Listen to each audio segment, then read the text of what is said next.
Bye. आप सभी audience भाइयों को नमस्कार। आज मैं राग सर उपस्थित हुआ हूँ आप लोग के बीच में। एक इतिहास के टॉपिक पर बात करूँगा। मेरा सब्जेक्ट इतिहास ही है और मैं पार्ट टाइम में और से वीडियो डाल रहा हूँ उस चैनल पर, जिसमें आज मैं बताऊँगा मध्यकालीन। ठीक है, मध्यकालीन का इतिहास। मध्यकालीन में क्या क्या हुए थे, कौन से इतिहास हैं, आज इस पर मैं प्रकाश डालूँगा। और इसमें मैंने आज 22 टॉपिक्स पर कवर करूँगा और 22 टॉपिक्स को आज आप लोग को मैं बताऊँगा। इसको आप सुनेंगे और मैं अगली वीडियो इस पर याद करने के लिए ट्रिक दूंगा गीत का। लेकिन मैंने आज हेडिंग दिया हूँ। आज मैं ओनली फॉर मैं आप लोग को हेडिंग पढ़ाऊँगा। आज इस हेडिंग को आप समझेंगे और लास्ट में मैं बहुत अच्छा गीत इस पर सेट करूँगा। इसीलिए आप हमारे वीडियो को, उस गीत को अगर सुनना है, समझना है तो इस वीडियो को पूरा ही देखेंगे, तभी समझ में आएगा। और अगर आप पूरा नहीं देखते हैं तो मेरे वीडियो देखने से कोई मतलब नहीं है आपको। मैं कोशिश करता हूँ कि आप हमारे पूरे वीडियो को देखेंगे। चलिए मैं बात करता हूँ। भारत का मध्यकालीन इतिहास। भारत का मध्यकालीन इतिहास 2 भाग में बांटा गया है, जिसमें सन 6ठी शताब्दी से लेकर के 13वीं शताब्दी ईसा पूर्व तक इतिहास का, और 13वीं से लेकर के और 1526 ईस्वी तक का इतिहास, जिसमें 22 खंडों में क्लियर बांटा गया है। 22 खंड में अलग अलग डिवाइड है, जिसमें 22 खंडों को इस तरह से कैसे कैसे क्या क्या घटनाएं आई, कैसे कैसे क्या आया, सब इसमें इतिहास को पढ़ाया जाएगा। इस इतिहास को हम मध्यकालीन इतिहास जानते हैं। देखिए, प्राचीन इतिहास और मध्यकालीन इतिहास में दोनों में डिफरेंट होता है, अंतर होता है। मध्यकालीन इतिहास जो होता है कि बीचों बीच की एरिया बताता है, बीच का।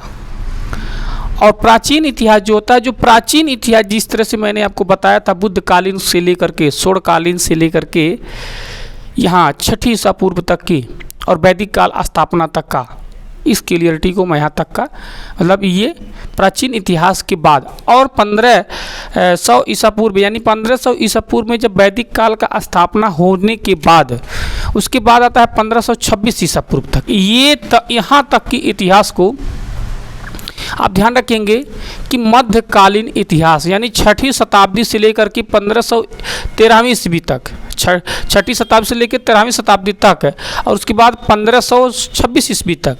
मतलब मैं अभी बताऊंगा, इसमें 2 भाग बांटा गया है, प्रारंभिक मध्यकालीन इतिहास और गत प्रारंभिक मध्यकालीन इतिहास। 2 तरह के इतिहास है। इसमें जो प्रारंभिक इतिहास है, देख लीजिए मैंने यहाँ पर लिखा हूँ, ये इतिहास, प्रारंभिक इतिहास जो है, ये 6ठी शताब्दी से लेकर के 13 शताब्दी तक चलता है। ठीक है, उसके बाद गत प्रारंभिक इतिहास, जिसको गत मध्यकालीन प्रारंभिक इतिहास होना चाहिए था, बड़ा हो जाएगा हेडिंग, इसलिए मैंने इसको छोट कर दिया है। गत प्रारंभिक इतिहास के नाम से डायरेक्ट मैंने कर दिया। तो ये 13 ईस्वी से यानी 13वीं शताब्दी से लेकर के 1526 ईसा पूर्व तक की इतिहास को माना जाता है, जिसमें 6ठी शताब्दी से लेकर के और 13वीं शताब्दी तक और 1526 ईसा पूर्व तक के जितने भी घटनाएं हुए हैं इतिहास में, उसको मैं हमारे साहित्यकारों ने इसमें 12 तरह से, मतलब 22 भागों में इसको खंडित किया है, और 22 को मैं हेडिंग आज आपको फाइनल कर पाऊंगा। उसके बाद इसी इतिहास को मैं बारी बारी से सारे टॉपिक्स पर आपको समझाऊंगा। अब सबसे पहले प्रथम बात करता हूं नंबर 1। देखिए, इतिहास में नंबर 1 आता इस्लाम धर्म का उदय, जो 6ठी शताब्दी में माना जाता है। इस्लाम धर्म की उदय होती है 6ठी शताब्दी में। उसके बाद होता है अरब का आक्रमण। उसके बाद अरब का आक्रमण दूसरे हेडिंग पर है। तीसरे पर है तुर्क का आक्रमण। तुर्क का आक्रमण तीसरे हेडिंग पर है। चौथे हेडिंग पर है मोहम्मद गोरी का आक्रमण। और पांचवें हेडिंग पे है संतलत काल की इतिहास, जिसको मैंने पढ़ाया भी था। 6वें पर है खिलजी वंश का स्थापना। उसके बाद 7वें में है तुगलक वंश की स्थापना, इसको भी मैं आपको पढ़ा दिया हूँ। 8वें में है सैयद वंश की स्थापना। 9वें में है लोधी वंश की स्थापना। 10वें में है संतलत काल का स्थापना। और फिर 11वें में है संतलत कालीन का साहित्य क्या था, शिक्षा क्या था, ज्ञान क्या था। उसके बाद 12वां आता है गुलाम वंश की प्रशासनिक व्यवस्था क्या था, गुलाम वंश के प्रशासन में क्या होते थे, क्या उनकी प्रशासन की क्या क्रिया होती थी, क्या चलते थे, ये सब था। उसके बाद 13वां में विजयनगर का साम्राज्य क्या था, इस हेडिंग पे मैंने क्लियर किया। 13वां हेडिंग है विजयनगर का साम्राज्य क्या था। उसके बाद आता है 14वां संगम वंश। संगम वंश यानी 14वां जो है संगम वंश होता है। संगम वंश मतलब मैं बताऊंगा डिटेल, इसमें बारी बारी से मैं आऊँगा, इस पर सारी चीज़ को बात करूँगा। उसके बाद साल्लुए वंश, साल्लुए वंश आता है 15वां नंबर का हेडिंग है। 16वां नंबर है तुलुए वंश, ठीक है। उसके बाद आता है 17वां में विजयनगर की प्रशासनिक व्यवस्था का था। और 18वां नंबर है बहमनी साम्राज्य क्या था, बहमनी का साम्राज्य क्या था। उसके बाद 19वां में आता है सूफीवाद, सूफी संतों की क्रिया आती है। उसके बाद आता है भक्ति आंदोलन, 20वें नंबर पे है भक्ति आंदोलन। 21वें नंबर पे है गुरु नानक देव की सिख धर्म। और 22वें नंबर पे है मराठा युद्ध। तो इस तरह से हमारे मध्यकालीन इतिहास के 22 टॉपिक्स पर प्रकाश डाला गया है। और अब हम थोड़ा सा सूफीवाद पर बात करेंगे और भक्ति आंदोलन पे बात करेंगे। भक्ति आंदोलन क्या था और सूफीवाद आंदोलन क्या था, ये इतिहास में जब हमको पढ़ने को मिलता है तो सूफीवाद पहले हमारे देश में जब इतिहास को पढ़ाया जाता था तो जब इस्लामिक और तुर्की और अरबिक जो इस्लामी कंट्री से हमारे देश पर राजाओं ने आक्रमण किया, उस समय राजा के पास एक सूफी संत हुआ करता था जिसको हम गुरु भी कह सकते हैं। उसको गुरु के नाम से जानते थे, कुल गुरु के नाम से जानते थे। तो जो संत होते थे वो क्या करते थे, मतलब वो अपने वर्चस्व, मतलब वो राजा से बड़ा होता था, और जो होता था वह राजा से बड़ा होता था। राजा बाद में फैसला सुनाता था और राजा को भी फैसले में, मतलब राजा अगर किसी तरह से परेशानी या किसी तरह से अपराध करता है तो उसको दंड देने के लिए उस सूफी संतों को रखा जाता था। और उसी में दो तरह के सूफी संत होते थे। एक तो धार्मिक सूफी संत होते थे और जो धर्म को प्रचार प्रसार करते थे, और एक जो होते थे वो राजगृह को, मतलब राजाओं के खाली गुरु होते थे और उनको ही खाली ज्ञान देते थे और उन्हीं को खाली चीज़ को समझाते थे, पढ़ाते थे। तो उसी सूफी संतों में से हमारे बहुत से सूफी संत आते हैं। मोहम्मद साहब भी सूफी संत के ही बाद कैटेगरी में आते हैं। उसके बाद कबीर दास जी भी को सूफी संत के बाद में ही माना जाता है, मतलब संत में ही माना जाता है। उसके बाद यहाँ से सूफी संतों की, मतलब जो फकीर लोग चद्दर उद्दर फैला करके वो भिक्षाटन करते हैं, उस तरह से वो सूफी संतों की प्रक्रिया थी।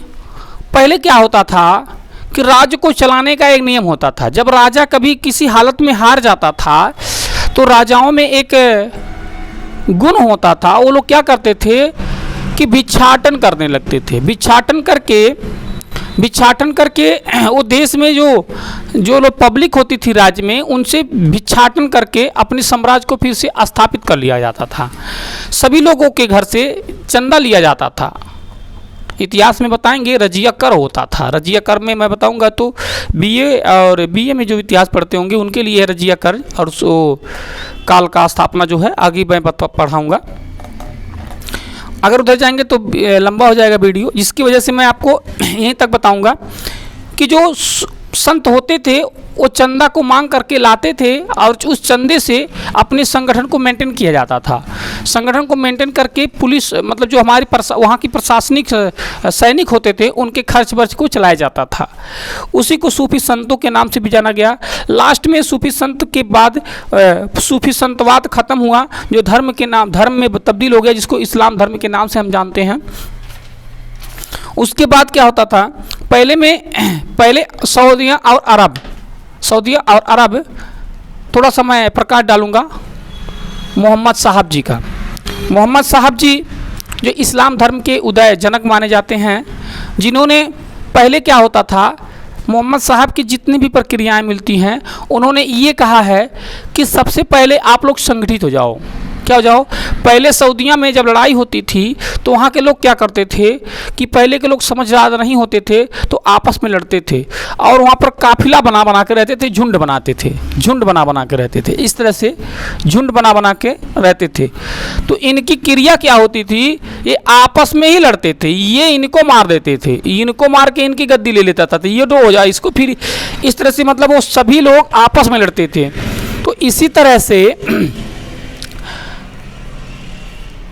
से जब 6वीं शताब्दी के बीच में मोहम्मद साहब पैगंबर का आगमन होता है तो उन्होंने सब लोगों को समझाया कि आप लोग आपस में ही लड़ रहे हो, अगर आपस में ही लड़ जाओगे तो जीतेगा कौन, मतलब देश पे राज कौन करेगा, आप लोग को लड़ना नहीं चाहिए। तो लोगों ने क्या किया, मोहम्मद साहब के विरोध खड़े हो गए लोग, उन्हीं को मानने वाले, उन्हीं के मजहब के लोगों ने उनको भगा दिया वहाँ से। तो उनको भगा करके मक्का से लेकर के वो मदीना में आ गए और मदीना में आने के बाद वहाँ से फिर अपने इस विचारधारा को उन्होंने प्रचार किया कि हम लोग लड़ाई नहीं करेंगे, हम लोग लड़ाई करने से हम कमज़ोर होंगे, हम एक हो जाएं, सब लोग हम क्या हो जाएं, एक हो जाएं। और उन्होंने एक करने की कोशिश किया और उन्होंने 3 चीज़ का अपना 5 चीज़ अपने लोगों अनुयायियों को समझाया। सबसे नंबर 1 पर आता है, नंबर 2, नंबर 3, नंबर 4, नंबर 5, ये 5 सिस्टम यानी 5 क्रिया आता है। सबसे पहले उन्होंने कहा कि सब लोग एक हो जाओ, माने सबका मालिक एक है।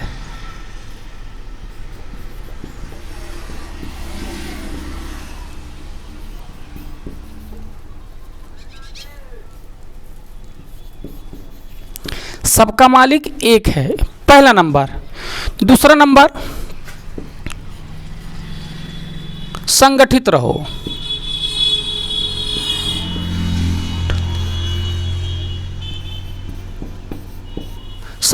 चौथा नंबर, दीन दुखी गरीबों को, भूखों को, अतीमों को खाना खिलाओ।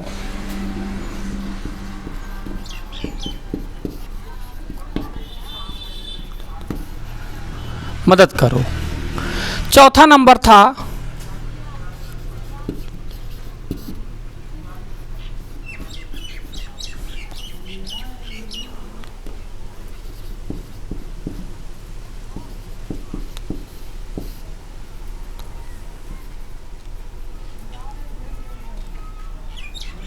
ईमानदार बनो।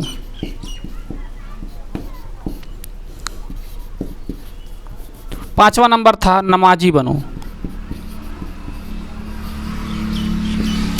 ये 5 उनकी प्रमुख उपदेश थे, 5 प्रमुख उपदेश थे। और उन्होंने कहा, तो उन्होंने सबका मालिक एक है, इसीलिए इस्लाम भाई के लोग जो भी लोग हैं तो वो लोग किसी के विरोध भी नहीं, मतलब वो लोग जाते हैं अपने एक ही मालिक से प्रार्थना करते हैं और पूजा पाठ करते हैं, जो भी करते हैं।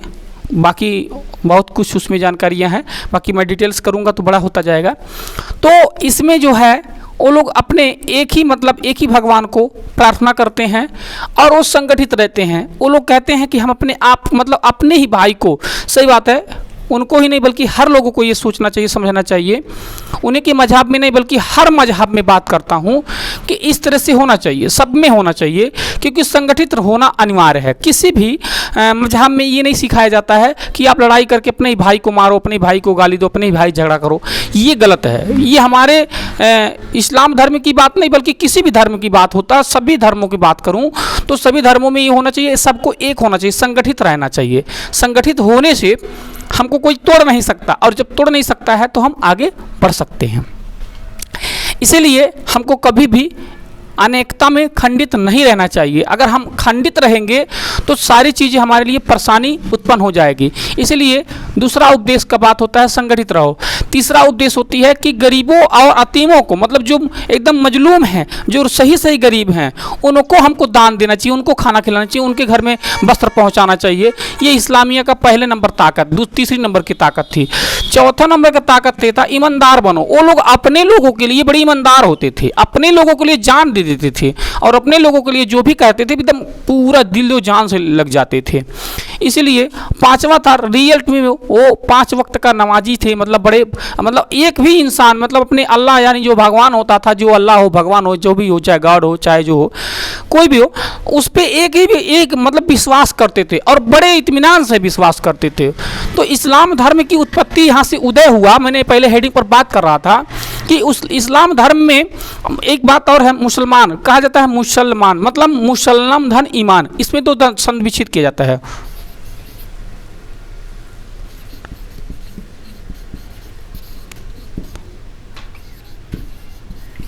इस तरह से ये दोनों को बना करके, ये उर्दू शब्द है, इसको बना करके हम इस्लाम धर्म का यानी मुसलमान शब्द का निर्माण करते हैं। तो इस तरह से ये मुसलमान धर्म, इस इस्लाम धर्म के बारे में जो बात हो रही है, तो इस्लाम धर्म की उत्पत्ति होती है। मुसल्लम धन ईमान मतलब मुसल्लम एकदम तनिक भर भी, मतलब उनके अंदर छल कपट धोखा और जैसे चीज़ें नहीं थी। तो इस तरह से लोगों को मुसल्लम यानी उन्हीं के वंशजों को लेकर के हम इस्लाम धर्म में, लेकिन ध्यान रखिएगा उन्हीं में से, अब ये देखिए, अब यहाँ से इतिहास को मोड़ रहा हूँ मैं। इतिहास को इसलिए मोड़ रहा हूँ क्योंकि मैंने अभी यहाँ पर बताया कि जब वहाँ पर काफिला होता था तो एक झुंड दूसरे झुंड पर लड़ाई करता था। तो जो झुंड लड़ाई करते थे तो और एक झुंड के लोगों ने तो अच्छा पंथी, अच्छा रास्ता को अपना लिया, लेकिन कुछ लोग जो मोहम्मद साहब को वहाँ पर जाने के मजबूर कर दिए, मक्का में जाके बसे, तो उनके जो विरोधी थे वो लोग खूंखार एरिया में मतलब लड़ाई करने लगे। वो जाकर अलग अलग राज्यों में लड़ाई करते रहे और उसी तरह से तमाम मुल्कों में जाकर के बसे और बसने के बाद भारत पर भी आक्रमण करने का काम किए, जिसमें अरब देश पहले आता है। देख लीजिए, भारत में सबसे पहले भारत में आक्रमण अरब का होता है, उसके बाद तुर्क का होता है, मोहम्मद गोरी का होता है, उसके बाद सल्तनत काल का इतिहास शुरू हो जाता है। मतलब 200 साल तक औरंगजेब और इस्लामिया कंट्रीज हमारे देश को गुलाम बनाया। उसके बाद इस तरह से हमारे देश में बहुत से शासन व्यवस्थाओं को चलती रही, जिसमें हमको मिलती भी है, पढ़ते भी लोग हैं, किताबों भी हमको मिल जाती हैं कि इस तरह से इसी और कुछ लोगों ने जो यहाँ पर आए, तो इस राजाओं ने जो यहाँ पर आए तो हमारे भारत में कुछ जो मतलब लोगों को कहा जा सकता है, यहाँ पर किसी जाति धर्म के लोग नहीं रहा करते थे। यहाँ पर लोग एक झंडे के तले होते थे, एक धर्म के नीचे होते थे, जो अशोक सम्राट का पुश्तैनी धर्म माना जाता था। उसके पहले जैन धर्म था, जैन धर्म के बाद बौद्ध धर्म की उत्पत्ति, और बौद्ध धर्म के बाद तमाम धर्मों की उत्पत्ति हमारे देश में बताया जाता है।